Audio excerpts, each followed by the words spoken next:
Menteri Dalam Negeri Republik Indonesia Tito Karnavian meminta penegak hukum tidak sembarangan memproses secara pidana atas pelanggaran administrasi yang dilakukan kepala desa dalam pengelolaan dana desa. Menurutnya, Kades mesti banyak belajar agar tidak mengulangi kesalahan dengan menguasai 3 ilmu dasar dalam pengelolaan dana desa dari pemerintah dan sumber lainnya agar tidak salah membuat keputusan.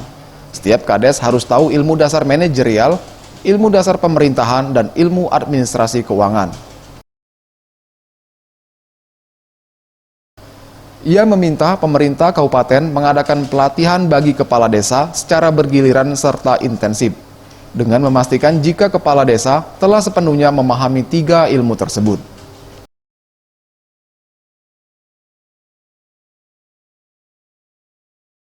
Tim Liputan Sriwijaya TV.